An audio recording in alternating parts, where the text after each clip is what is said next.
Sye Raa Telugu news టీవీకి స్వాగతం.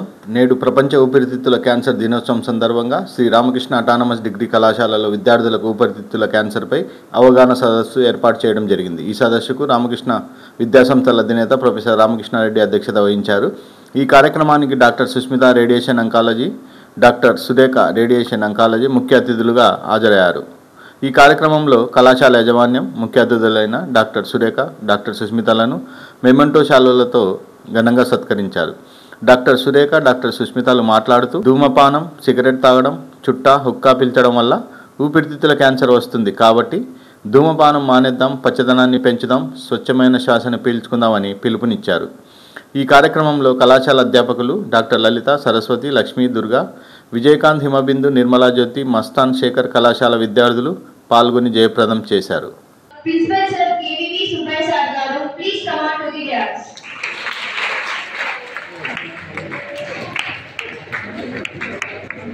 Thank you, sir. It's my pleasure to invite Honorable Chief Guest Dr. C. Susmita Ma'am, Radiation Oncologist, Udayananda.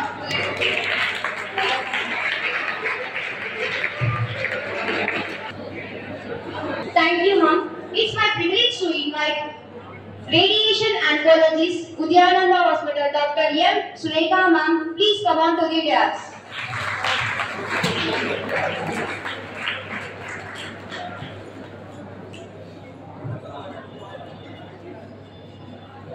Now I take this opportunity to invite highly esteemed member of our faculty, NCC Madam, Lakshmi Durga Ma'am.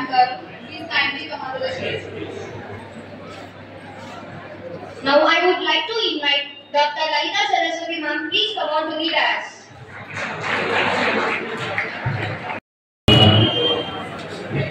కళాశాల chairman, Ramakrishna విద్యాసంస్థల అధినేత doctor G Ramakrishna sir గారికి, అలాగే ఈరోజు ముఖ్య అతిథులుగా చేసినటువంటి doctor M Surekha గారికి, అలాగే డాక్టర్ సి సుస్మిత గారికి, సహా అధ్యాపక బృందానికి నా నమస్సుమాంజలు.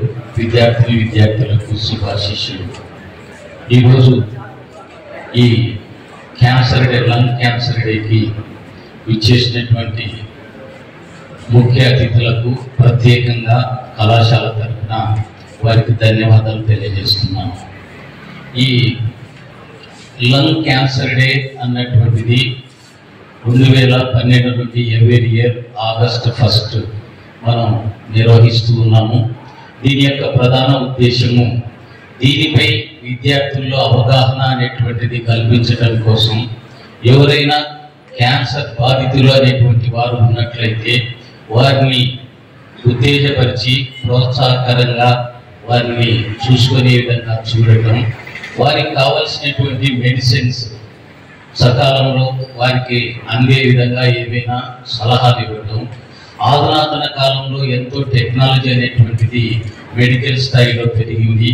అలాంటి ఆధునాతన సౌకర్యాల గురించి కూడా తెలియచేసి మీరు కూడా అలాంటి విషయాలు తెలుసుకోవడానికి, ఈ క్యాన్సర్ బారిన పడకుండా నివారించడానికి ఏ రకమైనటువంటి చర్యలు తీసుకోవాలి, ఈ క్యాన్సర్ లక్షణాలు అనేటువంటివి ఎలా ఉంటాయి, వీటన్నిటినీ గురించి మీకు ఒక అవగాహన కల్పించాలి అన్నటువంటి ఉద్దేశంతో ఈ కార్యక్రమాన్ని ఏర్పాటు చేయడం అనేటువంటిది జరిగింది.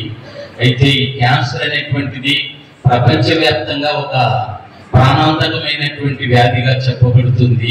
ప్రపంచంలో జనాభాలో 2వ కారణంగా అనేక మంది దీని కారణంగా మరణిస్తూ ఉన్నారు. ఇతర కారణాల వల్ల మరణించేటువంటివి ఎన్నో ఉండవచ్చు, వాటిలో ఇది సెకండ్. కాబట్టి ఇలాంటి ప్రాణాంతకమైనటువంటి క్యాన్సర్ బారిన పడకుండా నివారించడానికి కావలసినటువంటి ఈ నివారణ ఉపాయాలు ఏమిటి అన్నటువంటి విషయాల గురించి మీకు తెలియపరుస్తూ వాటి నుండి పరిరక్షించుకోవడానికి తీసుకోవాల్సినటువంటి జాగ్రత్తల గురించి కూడా ఇప్పుడు తెలియజేయడం జరుగుతుంది. కాబట్టి రోజు క్యాన్సర్ పేషెంట్స్ని చూసి హాస్పిటల్ ఓపీడీలో ఒక డిఫరెంట్ ఎన్విరాన్మెంట్ ఉంటుంది మాకు. సడన్గా కాలేజ్కి వచ్చేసరికి మా స్టూడెంట్ లైఫ్కి వెళ్ళిపోవాల్సి వచ్చింది. Thank you principal sir and students for welcoming as chief guest. So today World Lung Cancer Day, so we came for giving awareness on the lung cancer. Okay, name Dr. Surekha, radiation oncologist, Udayananda Cancer Hospital, Nandyal. I am going to discuss about the risk factors and symptoms of lung cancer. Madam, staging and treatment గురించి చెప్తారు. Okay, so what is lung? ఎక్కువ science స్టూడెంట్సే ఉన్నారు కదమ్మా ఇక్కడ. So lung గురించి idea ఉంటుంది everyone. So what is అంటే లంగ్ అనాటమీ తెలుసా? Oxygen is inhaled, carbon dioxide is inhaled. Quite opposite what our trees are doing. మన చెట్లు ఏం చేస్తాయి? ఓకే, సో మన లంగ్స్ అనేటివి ఆక్సిజన్ తీసుకొని కార్బన్ డైఆక్సైడ్ బయటకు వదులుతుంది. సో ఆ నార్మల్ ఫంక్షనింగ్ని మనం ఇంప్రూవ్ చేయకుండా ఇప్పుడు కొన్ని రిస్క్ ఫ్యాక్టర్స్ ద్వారా it is destroying our lung అనమాట. So main most common factor destroying lung ఏంటంటే smoking. Okay, smoking, how smoke affects the lung అంటే common tobacco usage, cigarette, bidi, చుట్ట, ఇవన్నీ when they are used, ఒక్క సిగరెట్ తాగినప్పుడు thousands of chemicals లంగ్ని destroy చేస్తాయి. ఓకేనా? So smoking is the most common risk factor for lung cancer. Almost smoking వల్ల క్యాన్సరే కాదు, లంగ్కి కొన్ని ముందు డిసీజెస్ వస్తాయి. Chronic obstructive pulmonary diseases, pneumonia, ఎంఫసీమా, asthma, ఇలాంటివన్నీ లంగ్ డ్యామేజ్ అంటే ఇనీషియల్ స్టేజెస్లో లంగ్ స్మోకింగ్ వల్ల లంగ్కి డ్యామేజ్ జరిగే వాటి వల్ల జరుగుతుంది. ఓకేనా? యాక్చువల్లీ లంగ్ క్యాన్సర్ అనేది లేట్ స్టేజ్లో బయటకు వస్తుంది, అంటే స్టేజ్ 4లోనే మనకు బయటపడుతుంది. ఇనీషియల్ కొంత లంగ్ డ్యామేజ్ అయ్యి వాటిని యాంటీబయాటిక్స్ వాడి మళ్ళీ రికవర్ చేసుకోవడము, నిమోనియా. సో మనం ఈవెన్ కోవిడ్లో కూడా చూసాం, ఎవరికైతే లంగ్స్ ఎక్కువ ఎఫెక్ట్ ఉన్నాయో వాళ్ళు ఎక్కువగా రిస్క్లో పడినట్టు మీరు అందరూ వినే ఉంటారు. కరెక్ట్? విన్నారా లేదా? సో లంగ్స్ అనేటివి చాలా ఇంపార్టెంట్ ఆర్గన్స్, వాటిని కాపాడుకునే ఇది మన చేతుల్లోనే ఉంది. సో స్మోకింగ్ అనేది బీడీ, సిగరెట్, చుట్ట ఈవెన్ రివర్స్ స్మోకింగ్ కూడా చేస్తారు. అంటే ఇన్సైడ్ కాల్చేది ఇన్సైడ్ పెట్టుకుంటారు. అది శ్రీకాకుళం డిస్ట్రిక్ట్ సైడ్ అలా జరుగుతుంది అనమాట. సో ఒక్కసారి స్మోక్ చేయడం వల్ల థౌజండ్స్ ఆఫ్ కెమికల్స్ లంగ్ని డ్యామేజ్ చేయడం జరుగుతుంది. అలా months, years, 10 years, 20 years, 30 years, 40 years smoke చేసిన వాళ్ళు కూడా మా దగ్గరికి రావడం జరిగింది. సో స్టార్టింగ్ స్టేజెస్లో ఎప్పుడైతే అది ఇండికేట్ చేస్తుందో అప్పుడే మనము స్టాప్ చేసుకోవాలి. కరెక్ట్. ఇప్పుడు మీరు ఉన్న ఏజ్ గ్రూప్లో ఏదో కొత్తది ట్రై చేయాలని చూస్తారు, అంటే ఫ్రెండ్స్ మీట్ అవ్వడం కానీ, ఏదైనా సిగరెట్ తాగుదాము, బీడీ ఏదైనా స్టార్ట్ చేద్దామన్న ఆలోచన కరెక్ట్ ఈ ఏజ్ గ్రూప్లోనే ఇట్ విల్ స్టార్ట్. ఓకేనా? స్టడీస్తో పాటు, ఓన్లీ స్టడీస్తో పాటు అల్లరితో పాటు డిసిప్లిన్ కూడా అనేది ఇంపార్టెంట్ ఫ్రమ్ దిస్ ఏజ్. ఓకేనా? సిగరెట్ తాగుదాంలే సరదాగా అని అది మొదలైతే రాను రాను అది ఒక హ్యాబిట్ లాగా తయారై లాస్ట్కి మీరు సిగరెట్ మానలేక సైకలాజికల్ డిస్టర్బెన్సెస్ ప్లస్ క్యాన్సర్ లాగా మారి ఫ్యామిలీని అంతా డిస్టర్బ్ చేసే ప్రాణాంతకమైన వ్యాధి లంగ్ క్యాన్సర్. ఓకేనా? అది అర్లీ స్టేజెస్లో బయటపడదు, మనం త్వరగా క్యూర్ చేసి సర్లే పేషెంట్ని జాగ్రత్తగా కాపాడుకుందాం అన్నదని. అది వచ్చేది లేట్ స్టేజెస్లో వస్తుంది. ఆ లంగ్లోనే కాకుండా వేరే చోటికి పాకే అవకాశాలు కూడా ఉంటాయి, బోన్కి, తలకి. సో ప్రజెంట్ అవ్వడమే స్టేజ్ 4లో ప్రజెంట్ అవుతుంది. కాబట్టి మనము అంతవరకు తెచ్చుకోకుండా స్టార్టింగ్ స్టేజెస్లోనే ఈ స్మోకింగ్ అవాయిడ్ చేయడం వల్ల మనం లంగ్ క్యాన్సర్ ప్రివెంట్ చేయొచ్చు. ఓకేనా? స్మోకింగ్తో పాటు రేడాన్ గ్యాస్, అంటే అంటే వంట చేసేటప్పుడు రేడాన్ గ్యాస్ అనేది ఒకటి రిలీజ్ అవుతుంది.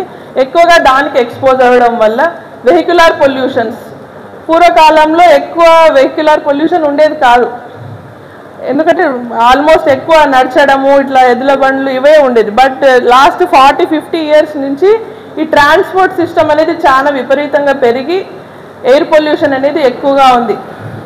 డస్ట్కి ఎక్స్పోజ్ అవ్వడము, ఇన్సైడ్ ఎయిర్ ఇంట్లో కూడా డస్ట్కి ఎక్స్పోజ్ అవ్వడము, out side inside. So air pollution avoid చేయాలి, వెహికులర్ పొల్యూషన్ అవాయిడ్ చేయాలి. ఇవన్నీ చేయాలి అంటే చెట్లు నాటాలి.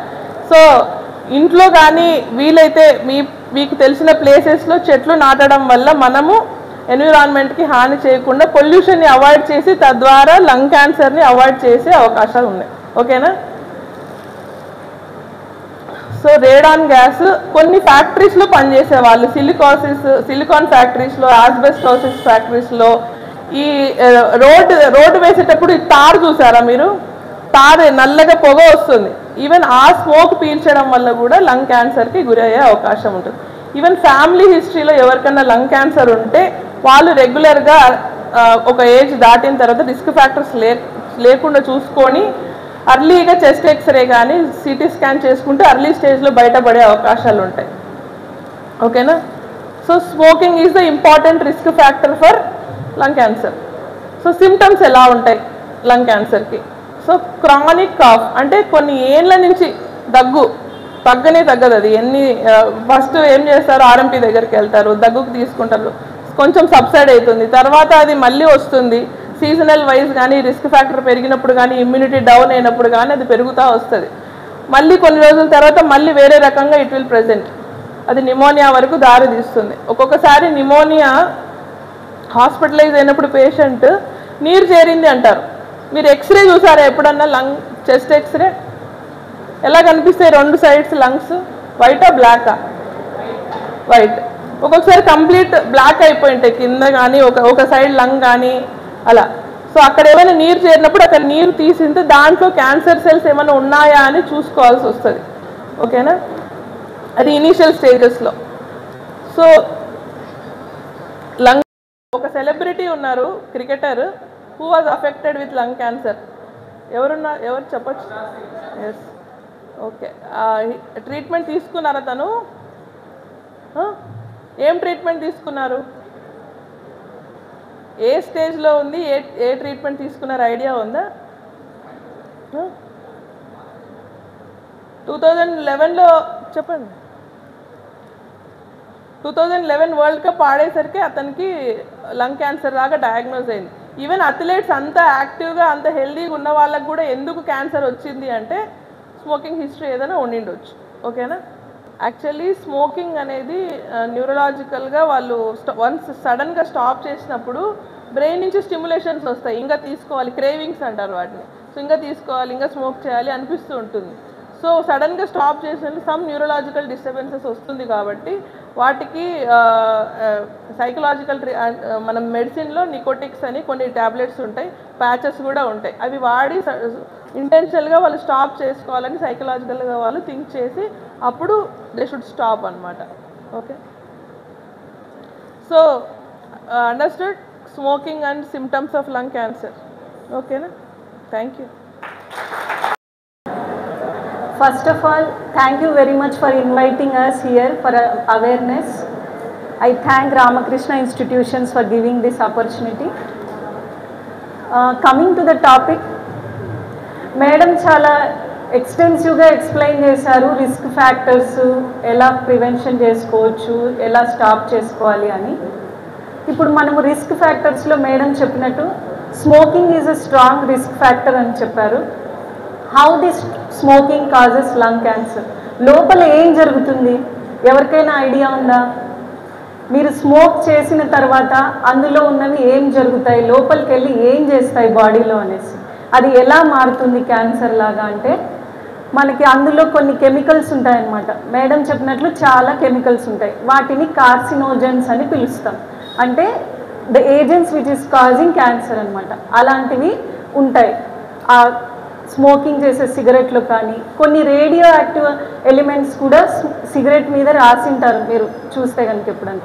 సో ఇవన్నీ బాడీలోకి ఎంటర్ అవుతాయి.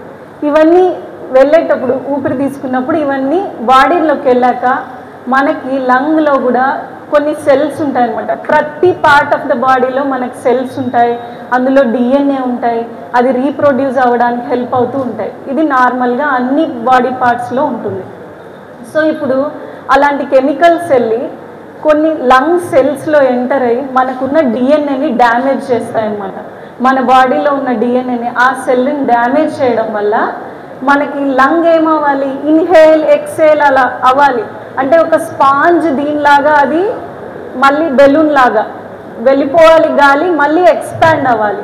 అలా కేపబిలిటీని తీసేస్తాయన్నమాట ఇవి. అవి ఆ సెల్స్ని డ్యామేజ్ చేయడం వల్ల అది ఎక్స్పాండ్ అయ్యే కెపాసిటీ పోతుంది నిదానంగా. దానివల్ల మేడం చెప్పిన సింటమ్స్ అలాంటివన్నీ స్టార్ట్ అవుతాయి.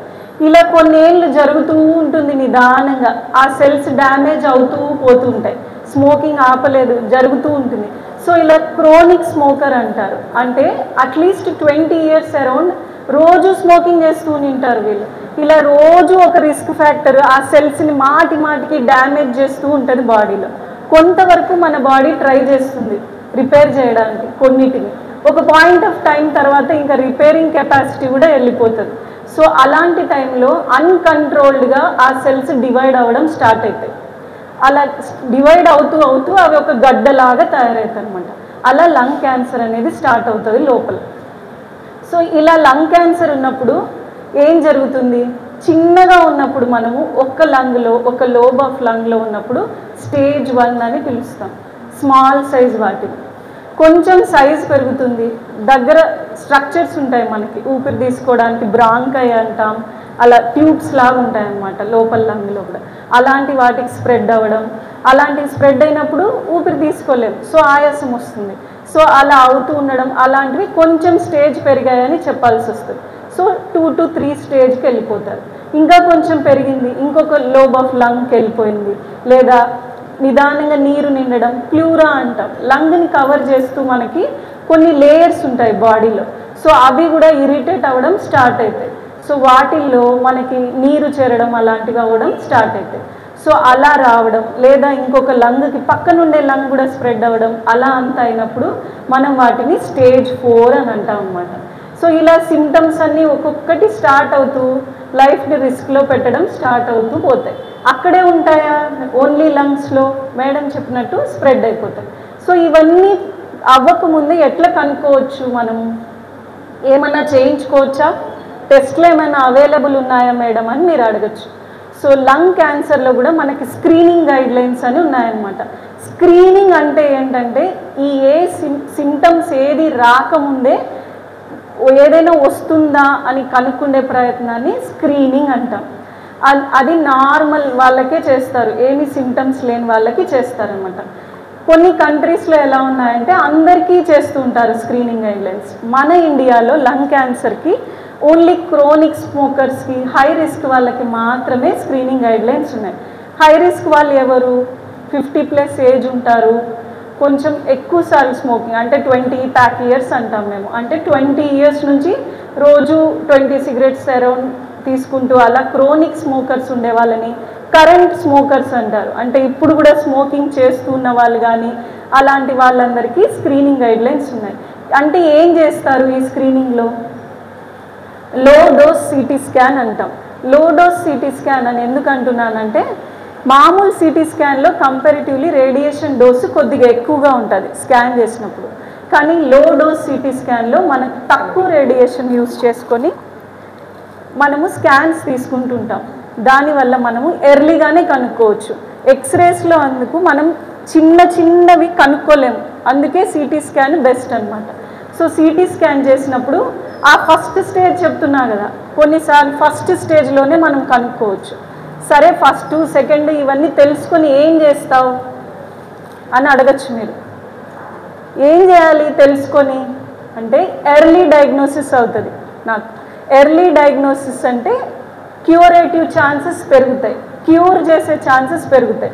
నేను క్యూర్ చేసేది ఎందుకు అలా వర్డ్ వస్తుంది అంటే, లంగ్ క్యాన్సర్ కానీ ఎనీ క్యాన్సర్ స్టేజెస్ పెరుగుతూ నేను క్యూర్ చేసే ఛాన్సెస్ తగ్గిపోతాయి అన్నమాట. స్టేజ్ పెరుగుతూ నేను లైఫ్ స్పాన్ మాత్రమే పెంచడానికి ప్రయత్నిస్తాం. అంటే నెంబర్ ఆఫ్ ఇయర్స్ కానీ నెంబర్ ఆఫ్ మంత్స్ వాళ్ళ లైఫ్లో పెంచడానికి ప్రయత్నిస్తామన్నమాట. ఏజ్ అవుతూ దాని స్టేజెస్ ఎక్కువైపోతూ అవుతుంది. సో స్టేజ్ 1లో చేసినప్పుడు మనకి సింగిల్ మొడాలిటీ ట్రీట్మెంట్ అయితే సరిపోతుంది. సింగిల్ మొడాలిటీ అని ఎందుకంటున్నానంటే, మాకు ఆంకాలజీలో radiation oncology, medical oncology, surgical oncology, even immunotherapy, biological therapies అని చాలా ట్రీట్మెంట్స్ ఉన్నాయి క్యాన్సర్లో. అండ్ ఆల్వేస్ ఆన్గోయింగ్ రీసెర్చ్ అయ్యే డిపార్ట్మెంట్ అంటే మెయిన్గా క్యాన్సర్దే అనమాట. ఎప్పుడు ఏదో ఒకటి కొత్తగా కనిపెడుతూనే ఉంటారు, ప్రయత్నిస్తూనే ఉంటారు. సో నెంబర్ ఆఫ్ డ్రగ్స్ కూడా ఎక్కువగా వస్తూ ఉంటాయి కొత్తవి. సో ఇందులో మనం ఎందుకు ఎర్లీ స్టేజ్లో తెలుసుకుంటే బెటర్ అంటున్నా అంటే, సింగిల్ మోడాలిటీ అన్నప్పుడు మనకు ఒక సర్జరీ కానీ ఒక రేడియేషన్ థెరపీ అంటారు, స్టీరియోటాక్టిక్ రేడియోథెరపీ అంటారు, అలాంటివి ఇచ్చేసి ట్రీట్మెంట్ చేసేయచ్చు. వాళ్ళకి 90% పైగా మనము క్యూర్ చేసే ఛాన్సెస్ ఉంటాయి. ఈవెన్ లంగ్ క్యాన్సర్లో కూడా స్టేజ్ 1లో. అదే స్టేజ్ 2 వెళ్తుంది, కొంచెం పర్సంటేజ్ ఇంకా తగ్గిపోతుంది మనకి. స్టేజ్ 3 80, నెక్స్ట్ 50, నెక్స్ట్ వస్తూ 20 to 25% నాకు ఛాన్స్ ఉంటుంది అప్పటికి సర్వైవల్ ఇవ్వగలనా అని. తర్వాత మనం ఎట్లుంటుందంటే లంగ్ క్యాన్సర్లో 5 years గురించి నేను మాట్లాడలేను, ఆల్మోస్ట్ 1.5 2 years సర్వైవల్ అనే వర్డ్స్ మా దగ్గర వినాల్సి వస్తుంది అనమాట. ఇవన్నీ ఎట్లా ప్రివెంట్ చేయొచ్చు? స్మోకింగ్ స్టాప్ చేస్తే సరిపోతుంది. స్టాప్ చేసినంత మాత్రాన అవుతుందా చేంజెస్ అని మీరు అడగచ్చు. ఎందుకంటే ఇప్పుడు చాలా స్టడీస్ కూడా జరిగాయి దాని మీద. ఫస్ట్ స్మోకింగ్ ఒకసారి స్టాప్ చేసినప్పుడు ఏమవుతుందంటే, ఒక రోజులో మేడం చెప్పిన కెమికల్స్ అన్నీ వెళ్ళున్నాయి కదా, అవన్నీ బ్లడ్లో మిక్స్ అయి ఉంటాయి. అవి నిదానంగా తగ్గడం స్టార్ట్ అవుతాయి బాడీలో. ఒక రోజు గ్యాప్లో స్మోకింగ్ ఒక రోజు స్టాప్ చేశారనుకో ఒక మనిషి, సో ఇంకా కొద్ది రోజులు స్టాప్ చేశాడు, ఒక వారం అయింది, అట్లా ఇంకా కొద్దిగా తగ్గడం స్టార్ట్ అవుతాయి. కొన్ని లంగ్స్లో మార్పులు ఉంటాయి, అవి రివర్సిబుల్ అనమాట. అంటే వాపస్సు నార్మల్కి చేయగలదు బాడీ మనది కొన్ని లంగ్ చేంజెస్. సో అది స్టార్ట్ చేస్తుంది అలా వాపస్ చేయడానికి, స్టాప్ చేసిన ఒక వారానికి అన్నట్టు. ఇంకా కొన్ని నెలలు చేయలేదు స్మోకింగ్, హార్ట్ ప్రాబ్లమ్స్ తగ్గించుకోవచ్చు. కంటిన్యూగా స్మోకింగ్ చేసే వాళ్ళకి హార్ట్ ప్రాబ్లమ్స్ కూడా వస్తాయి, లంగ్ క్యాన్సరే కాదు. సో అది కూడా తగ్గించుకునే ఛాన్సెస్ ఉంటాయి. ఇంకా కొన్ని ఇయర్స్ జరిగాయి స్మోకింగ్ స్టాప్ చేసి, అప్పుడు వేరే క్యాన్సర్స్ ఉంటాయి లంగ్ కాకుండా. స్మోకింగ్ వల్ల మనకి head and neck cancers, bladder cancers, వేరే క్యాన్సర్స్ కూడా వచ్చే ఛాన్సెస్ ఉంటాయి. అవన్నీ తగ్గుతాయి నిదానంగా ఛాన్సెస్. ఒక 15 years స్మోకింగ్ చేయలేదు, లంగ్ క్యాన్సర్స్ కూడా దాదాపు అర్ధం పైగా తగ్గే అవకాశాలు ఉంటాయి, వచ్చే అవకాశాలు కూడా ఆల్మోస్ట్ మనము తగ్గించేయచ్చు. అందుకే క్విట్ స్మోకింగ్ అని ఇంతగా అవేర్నెస్ మీకు ఇస్తుండేది. అసలు స్టార్టే చేయకపోతే క్విట్టింగ్ అనే క్వశ్చనే ఉండదు కదా. సో అందుకే మీ ఏజ్లో చాలామంది అదొక క్యూరియాసిటీ ఉంటుంది ఏంటి అని తెలుసుకోవాలని. సో అలా కొన్నిసార్లు బ్యాడ్ హ్యాబిట్స్ కూడా నేర్చుకుంటారు. సో ఇవన్నీ మీకు ఇప్పటి నుంచే అవేర్నెస్ ఉండడం వల్ల ఇవన్నీ ప్రివెంట్ చేయొచ్చు. ఇది ఎంత డేంజరస్ నేను ఆల్మోస్ట్ చెప్పున్న స్టేజెస్లో ఇవన్నీ వస్తూ చాలా ట్రీట్మెంట్స్ ఇవ్వాలి, చాలా తక్కువ ఏళ్ళు అని చెప్తాను, ఇలాంటివన్నీ చెప్తున్నాను. ఓన్లీ స్మోకింగ్ చేసే వాళ్ళకి వస్తుందా మేడం, మిగతా వాళ్ళకి రాదా అని అడగచ్చు. ఎవరికి డౌట్ రాలేదా? వచ్చింది. సో ఓన్లీ స్మోకింగ్ చేసే వాళ్ళకి వస్తుందా అంటే, మేడం చెప్పిన రిస్క్ ఫ్యాక్టర్స్లో ఒకటి ప్యాసివ్ స్మోకింగ్ ఉంది, వాళ్ళేం స్మోకింగ్ చేయలేదే, పక్కన ఉన్నారు లైఫ్ లాంగ్. ఒక హస్బెండ్ ఎవరైనా స్మోక్ చేస్తూ ఉంటారు ఇంట్లోనే, లేదా పిల్లలు ఉంటారు వాళ్ళకి, ఇంకా రోజు స్మోకింగ్ వాళ్ళు కూడా తీసుకుంటున్నారు, అదే పొగనే తీసుకుంటున్నారు. సో వాళ్ళకు కూడా ఛాన్సెస్ ఉంటాయన్నమాట. ఇంకా ఏంటి, ఆక్యుపేషనల్ డిసీజెస్ అంటాం, అంటే ఏదన్నా పొగ ఉండే చోట పని చేయడం కానీ, యాస్బెస్టాస్ ఇండస్ట్రీస్లో పనిచేయడం కానీ, కోల్ ఇండస్ట్రీస్లో పనిచేయడం కానీ, అలా చేసే వాళ్ళకు ఎక్కువ పొగ అవన్నీ ఉంటాయన్నమాట. సో వాళ్ళకు కూడా కొన్ని క్యాన్సర్స్, లంగ్ క్యాన్సర్స్ కూడా రకరకాలు ఉన్నాయి, అందులో కొన్ని లంగ్ క్యాన్సర్స్ వచ్చే రిస్క్ ఉంటుంది. ఇంకా ఏది రిస్క్ ఫ్యాక్టర్ లేదు మేడం, నేను చాలా యంగ్ ఏజ్ ఉన్నా అయినా నాకు ఎందుకు వచ్చింది అని అడగచ్చు. వచ్చిన వాళ్ళు కూడా ఉన్నారు కేసెస్. ఎందుకంటే కొన్ని జీన్స్ మారుతాయి కొందరికి, వీటిల్లో కూడా ప్రతి దానికి మనకు నేను చెప్పినట్టు DNA డ్యామేజ్ అవుతుంది కదా బాడీలో. సో జీన్స్ మారిపోతాయి, కొన్ని జీన్స్ వల్ల క్యాన్సర్ వచ్చే ఛాన్సెస్ ఉంటాయి.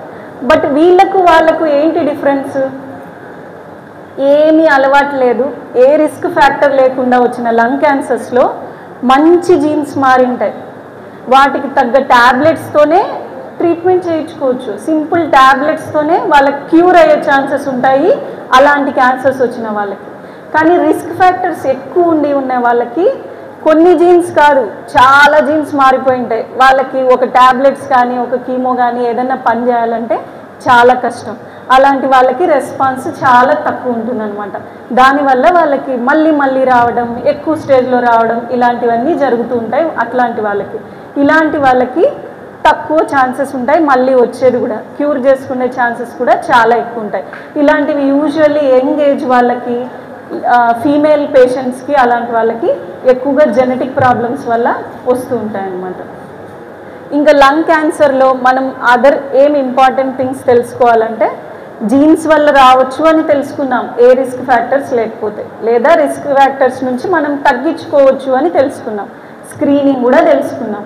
ట్రీట్మెంట్లో ఇలా ఉంటాయి, ఇట్లా లాంగ్ ట్రీట్మెంట్స్ ఉంటాయి అని తెలుసుకున్నాము. సర్వైవల్ తగ్గుతూ పోతుంది స్టేజెస్లో. ఇంకా నెక్స్ట్ ఏం తెలుసుకోవాలి, పోస్ట్ ట్రీట్మెంట్ ఏం జరుగుతుంది అది మీరు తెలుసుకున్నారంటే చాలామంది వదిలేస్తారు.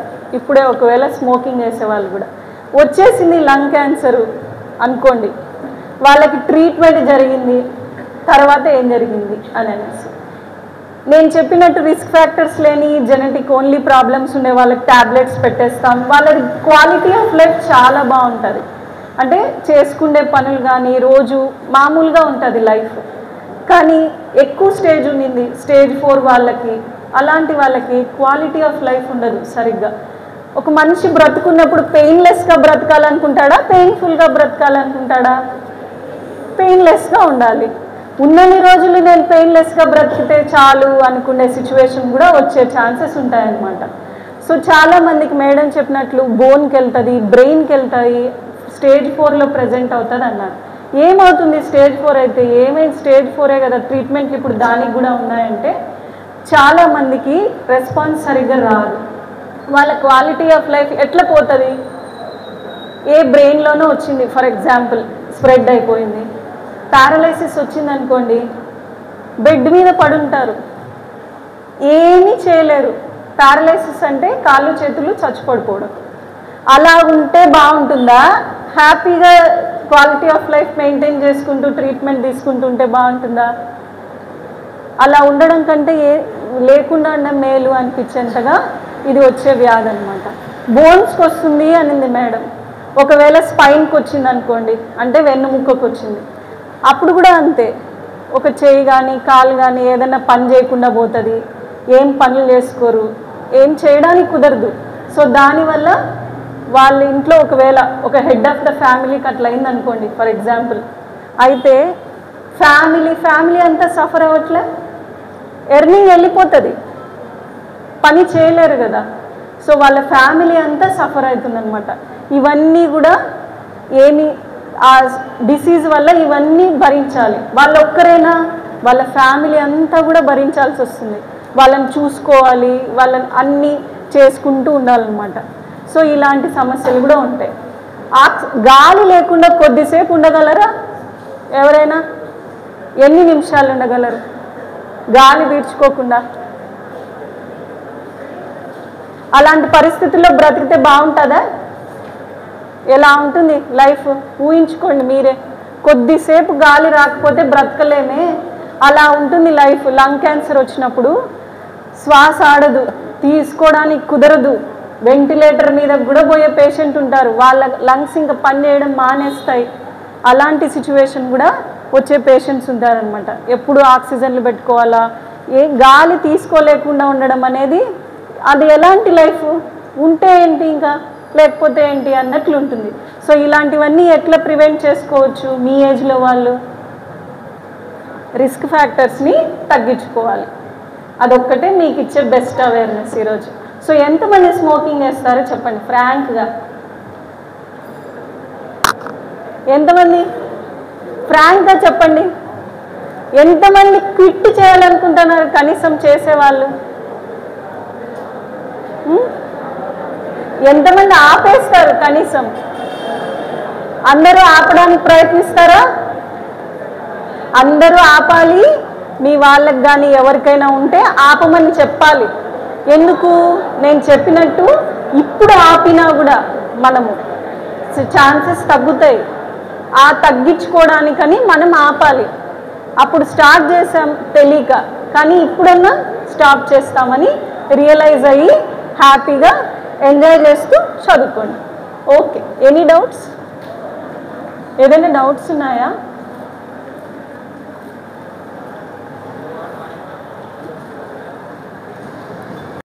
Short note of how important vaccine is. How many members knows there is a cancer vaccine in India? ఎంతమందికి తెలుసు మన ఇండియాలో క్యాన్సర్ని క్యూర్ చేయడానికి, కొన్ని రకాల క్యాన్సర్ని క్యూర్ చేయడానికి వ్యాక్సిన్ ఉంది అని? ఎవరికీ తెలియదు. ఇక్కడున్న మోస్ట్ ఆఫ్ ది స్టూడెంట్స్ ఎవరికీ తెలియదు ఒక వ్యాక్సిన్ ఉంది కొన్ని రకాల క్యాన్సర్స్ నుంచి మనల్ని క్యూర్ చేయడానికి అనేసి. 2007లో బయట కంట్రీస్లో వ్యాక్సిన్ని స్టార్ట్ చేశారు. మన ఇండియాకి రావడానికి ఆల్మోస్ట్ 10 years పట్టింది. 2017లో ఇండియాకి వ్యాక్సిన్ వచ్చింది. కానీ ఇంతవరకు 90% of the people nobody know about cancer vaccine అంటే ఏంటి, దాని యూజెస్ ఏంటి అనేసి. ఓకేనా? సో హెచ్పివి అనేసి human papilloma virus. Human papilloma virus అంటే ఒకరి నుంచి ఒకరికి స్ప్రెడ్ అయ్యే వ్యాక్సిన్. క్యాన్సర్ సెల్స్ ఒకరి నుంచి ఒకరికి ఇదైనప్పుడు అది ఇన్ఫెక్షన్గా ఉండి అది మనకి ఫ్యూచర్లో కొన్ని ఇయర్స్ తర్వాత కొన్ని ఇన్ఫెక్షన్స్ వాటినంతట అవే తగ్గిపోతాయి. కొన్ని ఇన్ఫెక్షన్స్ ఫ్యూచర్లో క్యాన్సర్గా మారుతాయి. సో అవి మారే దాన్నే cervical cancer and phenyl cancer అంటారు. అండ్ యానస్ క్యాన్సర్, గొంతు క్యాన్సరు, నోటి క్యాన్సరు, ఈ క్యాన్సర్స్ అన్నీ హెచ్పివి వైరస్ నుంచి వస్తాయి. హెచ్పివి వైరస్ అంటే ఒకరి నుంచి మల్టిపుల్ పార్ట్నర్స్ ఉన్నప్పుడు లేకపోతే మనం చేసే దీనివల్లనే అవి మనకి స్ప్రెడ్ అవుతాయి ఇన్ఫెక్షన్ అనేది. ఆ ఇన్ఫెక్షన్ నుంచి మనల్ని మనం కంట్రోల్ చేసుకోవడానికి వ్యాక్సిన్స్ వచ్చాయి. 3 types ఆఫ్ వ్యాక్సిన్స్ ఉన్నాయి ఇండియాలో ప్రజెంట్. గార్డాసిల్ 4, గార్డాసిల్ 9 అండ్ ఇచ్చారు. అండ్ ఎంఎస్డి ఫార్మా వాళ్ళు గార్డాసిల్ 4 అండ్ గార్డాసిల్ 9 అనేది ఇచ్చారు. 2 types ఆఫ్ వ్యాక్సిన్స్ మన ఇండియాలో చాలామంది ఆ వ్యాక్సిన్స్ వేసుకోవడం వల్ల 90% ఎఫికసీతో ఫ్యూచర్లో క్యాన్సర్ రాకున్నా కొన్ని రకాల క్యాన్సర్స్ అంటే నేను చెప్పిన విధంగా నోటి క్యాన్సర్, గొంతు క్యాన్సర్, మనం మోషన్ పాస్ చేసే దగ్గర, యూరిన్ పాస్ చేసే దగ్గర అండ్ లేడీస్కి ముఖ్యంగా సర్వైకల్ క్యాన్సర్ నుంచి మనల్ని మనం ప్రొటెక్ట్ చేసుకోవచ్చు. సో ఆ వ్యాక్సిన్స్ ఉదయానందలో అవైలబుల్ ఉన్నాయి. ఎవరైనా ఇంట్రెస్ట్ ఉంటే and if you want any information about the HPV virus vaccines you can visit Udayananda and you can take the information and educate your parents also like what is the importance of HPV vaccines. ఇప్పుడు మనం correct age 9 to 45 years is the vaccine age. ఆ ఏజ్లో like మనం 20 years below ఇంకా vaccine తీసుకోవడం వల్ల 99% efficacy ఉంటుంది. మనం అన్ని రకాల క్యాన్సర్ని మనం ప్రొటెక్ట్ చేసుకోలేకపోవచ్చు, కానీ కొన్ని టైప్స్ ఆఫ్ క్యాన్సర్స్నైనా మనం ఫ్యూచర్లో ప్రొటెక్ట్ చేసుకుంటే ఆ క్యాన్సర్స్ నుంచి మనల్ని మనం రక్షించుకోవచ్చు. సో చాలామందికి తెలియదు కాబట్టి మీ ఫ్రెండ్స్కి, మీ రిలేటివ్స్కి, మీ ఫ్యామిలీ మెంబర్స్కి ఇన్ఫర్మేషన్ షేర్ చేయండి. ఇంకా మోర్ ఇన్ఫర్మేషన్ కావాలంటే you can search in the Google HPV vaccine importance అనేసి. సో ఫుల్ ఇన్ఫర్మేషన్ ఇస్తుంది. మనకి ఏఐ ఉంది, ఏఐ ఇప్పుడు అన్ని విధాలుగా ఇన్ఫర్మేషన్ పాస్ చేస్తుంది. సో వ్యాక్సిన్ అందరూ వేయించుకోండి. కరెక్ట్ ఏజ్లో ఉన్నాం. ఈ ఏజ్లో మనకి 90 to 99% ఎఫికసీ ఉండి చాలా వ్యాక్సిన్స్ వేసుకోవడం వల్ల మనకి ఫ్యూచర్లో మనల్ని మనం ప్రొటెక్ట్ చేసుకోవచ్చు. Thank you.